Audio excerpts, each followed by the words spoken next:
Hi everybody, I am Ryno here, joined by Corey, Steve, Craig, and Tom, and we just got out of Galaxy's Edge from the Black Spire Outpost. Craig is becoming one of the natives slowly but surely. You can see his Coke Orbis shirt there. But specifically, we want to talk to you guys about Oga's Cantina, which we waited for in line, and it was the first thing we did, so we kind of rushed right there and got in fairly, I don't know, how long do you think we were waiting, like 30 minutes? Yeah, maybe 40 max. Maybe 40, yeah. And but in that commotion, we kind of didn't film a video going in, and it was really loud inside. It was awesome, but we just want to tell you about our drinks and our thoughts and everything. So we're just gonna go into it, and you'll probably see some video overlaid on top of this. But I'm gonna switch to the nicer camera, and we're gonna hear what everybody thought of their experience in there.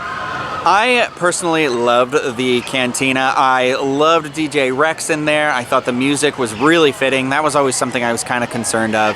I loved the vibe, the atmosphere. I think once it's just a normal kind of experience, we can go back there, probably years from now, I don't know. I think it's going to be a must-hit spot for me. So when I was in there, I did order 2 different drinks. Both of them were souvenir or novelty mugs came with them.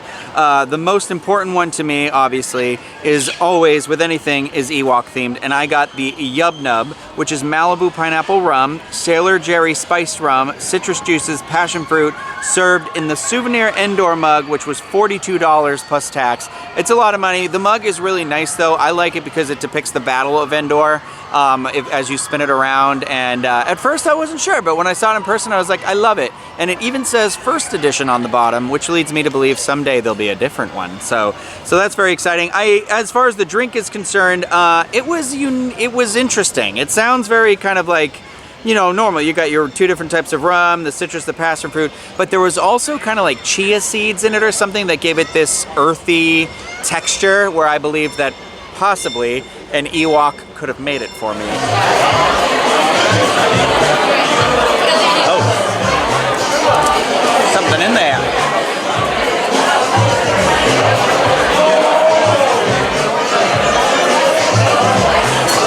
I do believe you have to get the souvenir mug with the drink, and I didn't ask if it could be ordered separately, but so it could be a little pricey for you. The other one I got was the Cliff Dweller, which is a souvenir mug modeled after a porg, and it is non-alcoholic. It is citrus juices, coconut, hibiscus, grenadine, Seagram's ginger ale, served in a souvenir porg mug. That is $32. What I did enjoy about this was that they were each mixed. They weren't pouring this out of a thing. I watched the guy mix it together in a shaker, and that was pretty fun for a non-alcoholic drink. I enjoyed it, but my drink I felt like was mostly ice, and I feel like I ended up on a little more of the citrus side. I had a sip of somebody else's, and that flavor was a little more to my liking, so it could be a little inconsistent somewhere in there, but I liked it. A very pricey experience, but I think only one other person paid maybe $1 more than I did, but that's for me. What did everybody else think? So the Cantina is awesome, super cool theming. DJ Rex was awesome. One thing I will say though, if you're going in there, there's a really good chance you're going to be standing. There's a few booths around the Cantina, but for the most part it's all standing space at the bar, and then a couple high tops that you also stand at. I mean, I don't think it would kill them, or it would kill the theming, to put a few stools around the Cantina. But whatever. Besides that, it's an awesome place. And I got the Java Juice. So the Java Juice is orange juice, pineapple, kiwi, cantaloupe, blueberry with popping pearls. This was a really refreshing non-alcoholic drink. It was $6.50, and the pearls were like, I don't know. She said they were eggs that might hatch in my mouth. Boba balls. Yeah, they're like boba balls though. I really liked it a lot. Next time I go there though, I might try one of the other non-alcoholic drinks, because it had like kind of a different aftertaste to it. I think that they're combining so many different flavors in this drink to make it seem like otherworldly. But I'm kind of interested in some of the other drinks too, so next time I'll try those. But I also got the Oga's Obsession, which is actually like a Jell-O. It's lemonade, cotton candy, and blueberry flavored. with a dried fruit mixture. The dried fruit almost tasted and even felt kind of like Pop Rocks. The yellow ones actually felt like Pop Rocks, and the red ones just kind of tasted like them, but were actually just like a lollipop type candy crushed up material. And this was really good. I would definitely get this again. I'm not like the biggest Jello eater in the world, and if you come here looking for snacks, you're not gonna get much options besides this and their little take on Chex Mix, which I also tried. I'll let other people talk about the Chex Mix though, because I only took a few bites. So I also got 2 drinks. I got the Jedi Mind Trick, which is $14. It's grapefruit and rose vodka, blue carousel, white grape juice, lime juice, and grapefruit bitters. This was my favorite drink. It almost comes in like a Cosmo glass, so it's all fancy. But I really liked the flavor. I thought it was a great drink. It was kind of refreshing. It was very light. I liked it a lot. The other one, I also got the Yub Nub like Ryno did. I was more in it for the glass, and the drink ended up being all right. I probably, looking at what's in it, Ryno already said everything that's in it, so I won't go over that again. I probably wouldn't have ordered it on that, on what's inside. I just wanted the glass, and I liked it less, and that's kind of what I was expecting. But it was still good. It was still, you know, all right. Overall, the Cantina was amazing. Like everyone else said, it's a super immersive atmosphere. DJ Rex is so cool. Like Ryno also said, I'm excited to go back once it's not so crazy. Yeah, and that's what I kind of think. Cantina was awesome. Talk a little bit about the process. You know, Corey and Ryno hit on it, but they take your name, and then when they call you in, you don't really have a choice of where you're going to drink. They tell you, this is your seat, or this is your stand-up table, or go to the bar and find a spot. And so we had to go to the bar and find a spot, basically, kind of wait around for people to get in. And so it was a little chaotic that way, but they were really organized outside about how they were doing it. My first drink was the Jet Juice. This was Maker's Mark Bourbon, Ancho Reyes Chili Liqueur, Sadia Acai Liqueur, white grape juice, and lemon juice, served straight up. Some bars will warn or let you know when drinks are, let's call it undersized. This was what, maybe 3-4 ounces. It was really good though. A little bit sweet. You got the kick from the chili liqueur. I really enjoyed it. It just, word of warning, it's a small drink. Sip it. I also tried the non-alcoholic Hyperdrive Punch It, which is a really cool name for a okay drink. This is Powerade Mountain Berry Blast, white cranberry juice, black cherry puree, and Sprite. $6. I don't know if I told you the Jet Juice was $14. The Hyperdrive was, it reminded me of just like vitamin water or flavored water. There wasn't a lot of sweetness or flavor to it. It was refreshing, but I expected more with the black cherry puree in it. So really good though. And since other people decided to throw in little tidbits about the entire process, I guess I should bring one more thing into it too, and that is that outside they were telling us that you are only allowed to have 2 drinks. The only reason I'm going to bring this up is because when we've been leading up to this grand opening, especially like on our last Disneyland edition show, we talked about how for the cast member previews they were held for a 45-minute a time window in there. There was technically no time window for us. No one was like rushing us along. I'll be honest, even after we had our 2 drinks, they kind of just kept asking like, is there anything else we could get you?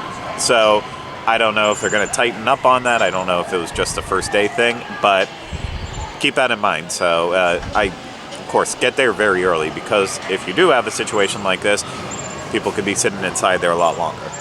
But let's get on to my drinks with it. The first thing I'll talk about was the Rancor Beer Flight souvenir board with 4 teeth. It was the Beer Flight sampler at a staggering $75. Again, it is a souvenir mug, so I understand the cost. It's the Rancor teeth are awesome as the little glasses. The board is actually really well made too. It's just, I mean, it's in the same style as tiki mugs all throughout. You know, the nice ceramic glaze. So it's very good quality. The beer pours were a little bit small, but it's also an interesting vessel. So the 4 beers they have is the Gold Squadron Lager, and that is from Blue Point Brewing. It's a golden lager. And then the Gamorrean Ale, and that's from New Belgium. It's a red ale. You have the White Wampa Ale from Ballast Point, a Hefeweizen, very heavy on the bananas. Ryno would have been in banana heaven. He loves bananas in beer, that is. And the Bad Motivator IPA. It was a nice tropical IPA from Sierra Nevada. And I think my favorite of them was the Bad Motivator IPA. But that's my style of beer I like. I like tropical IPAs, so of course that's what I'm going to choose. The White Wampa Hefeweizen wasn't that bad. Again, more Ryno's choice.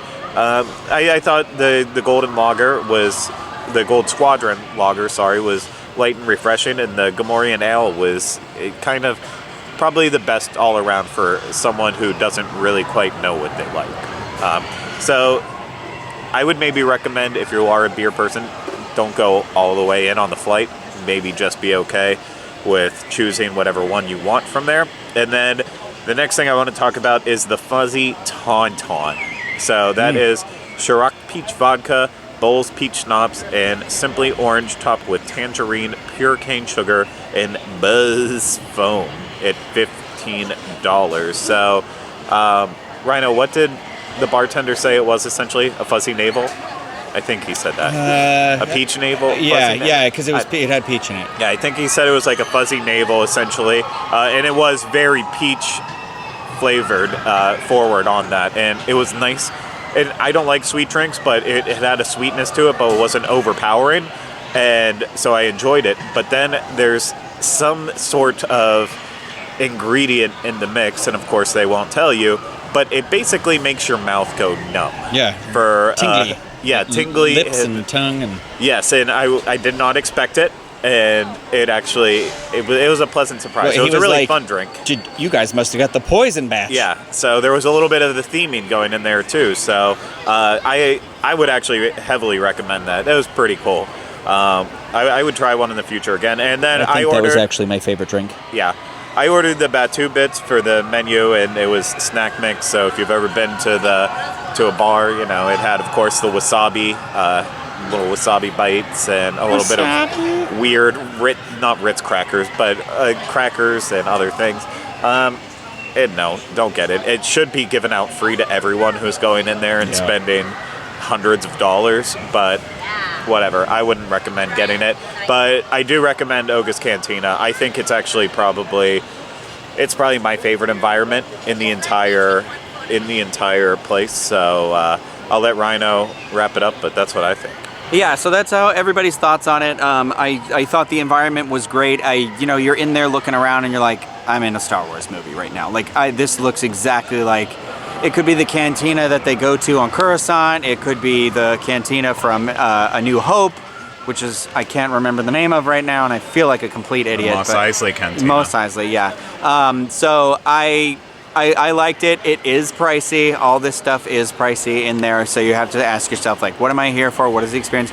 The drink, I will say too, I didn't say it earlier, my drink was not on the strong side, but I'm happy I have my collectible mug. So if you're going or you've been, please check it out. Remember, again, we said it before, when you get in line for it, as of right now, you're given first available seating, and that could be, it's mostly standing, but you could end up in a booth, you could be standing by the bar, or you could be standing by high top tables. So it's pretty cool. I'd recommend checking out some of Rex's beats in there. And if you've been, let us know what you liked on the menu or what you're looking forward to on your next trip in the comments below. Thank you everybody for watching, and make sure to check out all of our other videos where we're bringing you coverage from the opening of Galaxy's Edge at Disneyland Resort. Bye everyone.